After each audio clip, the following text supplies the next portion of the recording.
जिसके घर में तुलसी न मिले समझ लो राक्षसों का घर है वो।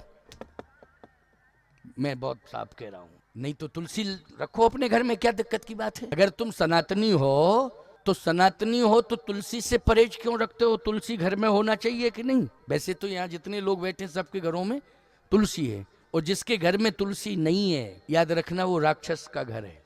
बुरा मान जाओ तो मान जाओ, हमको विधानसभा चुनाव लड़ना है, तुमसे वोट मांगने है क्या है? आशीर्वाद जिसको लेना हो वो ले ले, यहाँ चुनाव नहीं लड़ते हैं, समझ रहे हो कि नहीं? तुलसी घर में होनी चाहिए। वातावरण गांव का कैसा भी हो, तुम अपने घर का वातावरण अच्छा बनाओ। शालिग्राम भगवान की पूजा, तुलसी की पूजा जिस घर में होती है, याद रखना उस घर में कभी भी कोई राक्षस किसी भी प्रकार की अनहोनी घटना को अंजाम नहीं दे सकता है, चाहे जितना प्रभावशाली क्यों ना हो। रावण ने सबको प्रभावित किया था लेकिन विभीषण को प्रभावित नहीं कर पाया महाराज। ना उसने तुलसी हटा पाई विभीषण के भवन के आगे से, हटा पाई हो तो बता दो जरा। नव तुलसी का वृंद तय देख हरस कपि राय। तुलसी इतनी मात्रा में तुलसी थी कि वन बना दिया, वृंदावन बना दिया उसने, वृंदावन बना दिया। जहां तुलसी का समूह हो उसको क्या कहते हैं? वृंदावन कहते हैं कि नहीं? वृंदावन बना दिया विभीषण ने। नव तुलसी का वृंद, समूह तुलसियों का। लेकिन रावण हटा पाया? बोलो।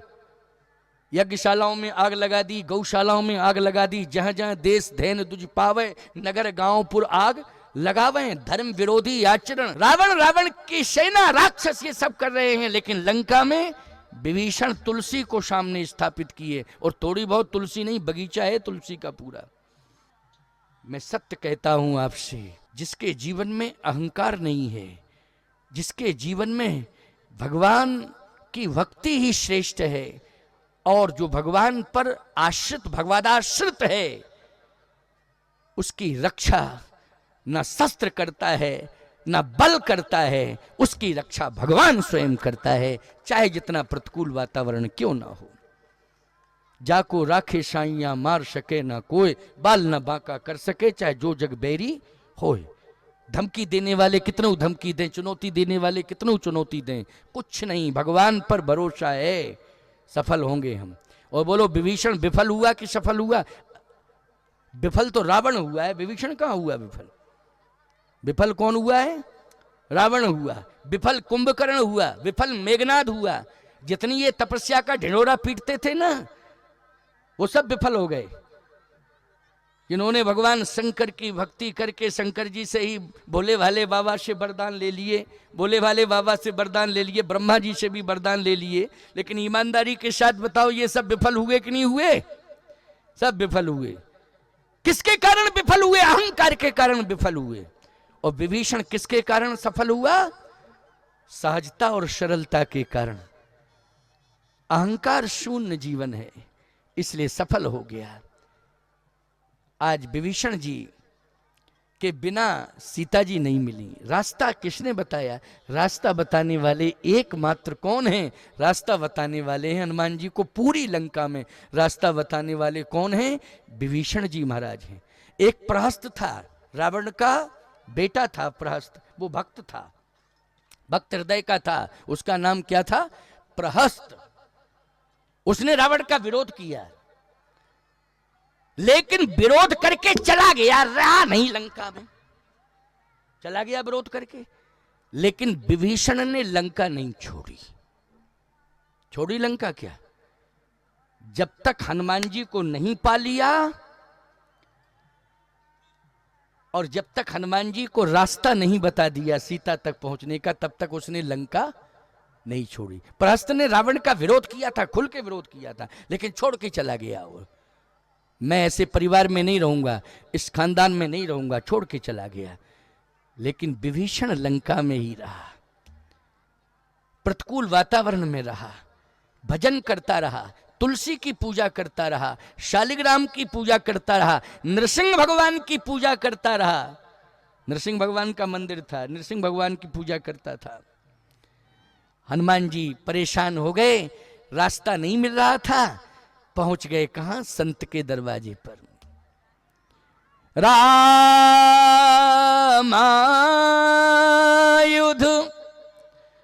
अंकित ग्रही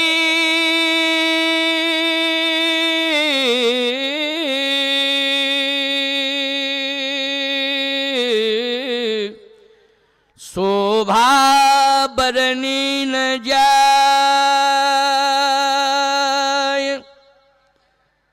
नव तुलसी का वृंद तह,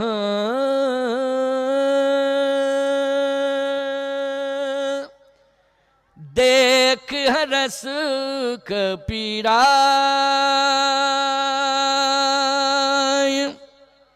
नव तुलसी का वृंद तह देख रस कपीराय। हनुमान जी ने कहा कि यहां शांति मिल रही है, प्रसन्नता इस बात की है कि तुलसी मां का दर्शन हो गया। जहां पर तुलसी है, जहां पर तुलसी कृत रामायण है, ईमानदारी से बताओ वहां पर भगवान के मिलने का भरोसा रहेगा? राम जी के मिलने का और सीता जी के मिलने का, दोनों का भरोसा निश्चित रूप से मिलेंगी। अब जानकी जी मिलेंगी, मां जानकी निश्चित रूप से मिलेंगी। विभीषण जी रात्रि का समय है, सो रहे थे। कुछ लोग कहते हैं ये क्या पता कि रात्रि का समय है? रात्रि का समय तो क्लियर लिखा है, इसलिए है पुर रखवारे देखो कपिमन कीन विचार, अति लग रूप धरो निशी नगर करो पैशार। निशी मानी रात्रि। हनुमान जी ने कहा रात्रि में प्रवेश करूंगा। अच्छा, किसी भी जलाशय को पार करना है दिन अनिवार्य है, कोई भी केवट सूर्यास्त के बाद पार नहीं करेगा, आपको याद रखना। और किसी नदी के तट पर आप हो, सरोवर में, कभी भी रात्रि में प्रवेश नहीं करना चाहिए, ना पार करना चाहिए। तो समुद्र को भी पार किया है, दिन में ही किया है। किस में किया है पार? दिन में किया है, और दिन में ही पहुंच गए। पार क्या, वो तो तुरंत जल्दी लांग गए, अचरज नहीं, लांग गए सीधा, टाइम ही नहीं लगा। थोड़ा सा ये सुरसा उर्सा मिली, सिंह का मिली, मिली, ये सिंह का मिली, सुरसा मिली, मैनाक मिला, थोड़ा सा टाइम लग गया, थोड़ा, लेकिन ज्यादा टाइम वो भी नहीं लगा। हनुमान जी ज्यादा टाइम ही नहीं दिए, जल्दी लांग गए, अचरज नहीं, दिन में ही पहुंच गए लंका में। लेकिन हनुमान जी प्रवेश नहीं किए, रात्रि में प्रवेश किए। विभीषण के यहाँ भी गए हैं तो रात्रि में ही गए हैं। रात्रि में जब आप किसी के यहाँ जाओगे तो क्या मिलेगा आपको? वातावरण, सोने वाला वातावरण मिलेगा। रात्रि में किसी के भी घर के सामने जाओगे तो वातावरण गांव का हो, घर का हो, रात्रि का वातावरण कैसा होता है? सोने वाला। सब सोते हैं रात्रि में। लंका में भी सब सो रहे थे।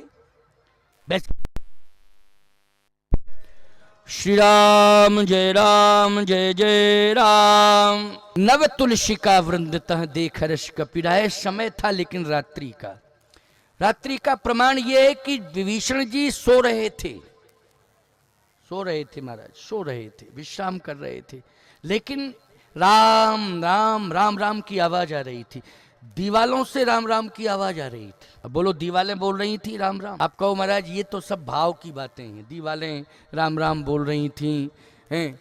ये भाव की बात है। नहीं, भाव की बात नहीं, विश्वास की बात है। किसकी बात है? कलयुग में तुकाराम की पत्नी जो भी काम करती थी, ये कलयुग की बात बता रहा हूं मैं आपको। विश्वास, चले जाओ गुजरात, पूछ लेना, वहां जाके पता लगा लेना। विश्वास करना पड़ेगा आपको, और विश्वास ही नहीं है तो फिर बेकार है सब। विश्वास तो करना पड़ेगा। तुकाराम की पत्नी जो भी काम करती थी, संत तुकाराम की पत्नी भगवान का नाम लेकर काम करती थी। झाड़ू लगावे तो भगवान का नाम लेवे। एक ही भजन था उसका, हे कृष्ण गोविंद हरे मुरारे, हे नाथ नारायण वास देव। झाड़ू लगावे तो यही मंत्र जपे, भोजन बनावे तो यही मंत्र जपे, गाय की सेवा करती थी इसी मंत्र के साथ, गोबर उठाती थी इसी मंत्र के साथ, कंडे बनाती थी इसी मंत्र के साथ। एक दिन उसके कंडे चोरी चले गए। चोरी चले गए तो बैठ गई, रोने लगी। तुकाराम जी आए, उन्होंने कहा क्यों रो रही है, क्या बात है? मेरे कंडे चोरी चले। अरे चले गए, सोना चांदी चला गया चोरी, कंडे चले गए, चले जाने तो कंडे चोरी। सोना चांदी चला जाता तो सोचते। कहे सोने चांदी से भी ज्यादा कीमती थे मेरे कंडे। बोलो, बोल सकते कि नहीं? इतना तो प्रणाम नहीं करना चाहिए छोटे को। वैसे तो हनुमान जी ने यही कही, नाय सवन कहूं माथा। सवन कहूं माथा का अर्थ तो ये, जो जड़ चेतन जग जीव जत सकल राम में जान, बंदों सब के पद कमल सदा जोर जुग पान। और गजब की बात तो ये है, मैं कहता हूं इन दोहों पर ध्यान क्यों नहीं दिया जाता है। एक चौपाई को लोग पकड़े हैं, ढोल बजा रहे हैं, बड़बड़ा रहे हैं, ढोल गमार शूद्र पशु नारी, ये सब ताड़न की एक ही चौपाई पकड़ रखी है। ये दोहा क्यों नहीं पकड़ रखा है कि तुलसीदास जी ने कहा है, तुलसी जिनके मुखनते धोके निकसत राम, वाके पग की पानही मोरे तन को चाम। तुलसीदास जी कहते हैं जिसके मुख से धोखे से भी राम शब्द निकल जावे, मेरे शरीर की चमड़ी उतार लेना, जूती बना करके उसके पैर में डाल देना। ये तुलसीदास जी कह रहे हैं, वाके पग की पानही मोरे तन को चाम। ये किसने? तुलसी जिनके मुखन ते धोके निकसत राम। सीधी सी बात ये, विनम्रता की पराकाष्ठा। लोग आज राजनीति की रोटियां सेक रहे हैं इस चौपाई को कह करके। ये दोहा क्यों नहीं कहा जा रहा है? तुलसी ने ही दोहा, ये चौपाई अगर तुलसी ने लिखी है तो दोहा भी तुलसीदास जी ने ही लिखा है। इसमें कौन सी जाति को छोड़ रखा है तुलसीदास जी ने? तुलसी जिनके मुखनते धोके निकसत राम। हर जाति वाला राम का नाम ले सकता है। ले सकता है कि नहीं ले सकता है? किसी भी जाति में क्यों ना पैदा हुआ हो, राम का नाम वो ले सकता है। और राम का नाम धोखे से भी अगर उसके मुख से निकल गया तो वाके पग की पानही मोरे तन को चाम। ये तुलसीदास जी ने लिखा है। अधूरी अधूरी बातें क्यों होने लगती हैं? ये नेता लोग ये संघर्ष की भूमि तैयार कर रहे हैं, ये नफरत फैला रहे हैं। इसलिए भारत मां इनको कभी माफ नहीं कर सकती है। कभी इस प्रकार का गलत संदेश नहीं देना चाहिए। तो आज मैं कहना चाहता हूं कि करी प्रणाम। लंका में यह शिष्टाचार है, प्रणाम करने वाला कौन? पूछी कुशलाई, कुशलता पूछी। अब जैसे कुशलता पूछी, ये अंतिम बात है, इसको जरा सुनना। कैसे हैं आप? ठीक है ना? कोई कष्ट तो नहीं है आपको? कोई कष्ट तो नहीं है आपके? मैं तो ठीक हूं। अच्छा, लंका में आप अगर कष्ट नहीं पाए तो इसका मतलब है कि आप नहीं हैं, आप भगवान हैं। आप में इतना सामर्थ्य है कि जहां पर देखते ही आक्रमण कर दिया जाता है साधु संतों ग्रंथों के ऊपर, यदि आप कष्ट नहीं पाए हैं तो आप भगवान हैं। क्योंकि भगवान की सत्ता का मैंने अनुभव किया है। मैं भगवान के नाम पर सुरक्षित हूं, लेकिन आप भगवान के नाम पर नहीं, आप स्वयं भगवान हैं। लंका में आज मुझे भगवान मिल गया।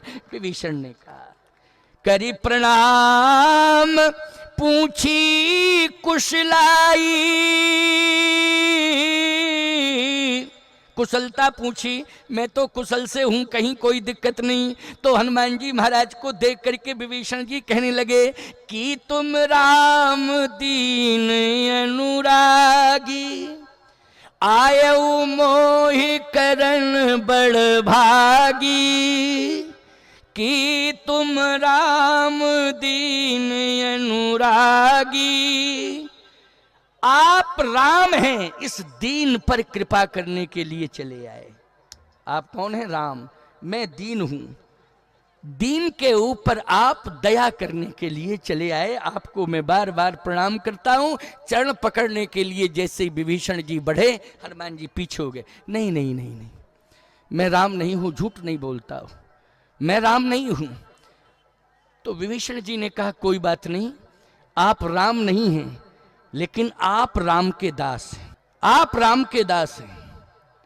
कि तुम हरिदासन मह कोई,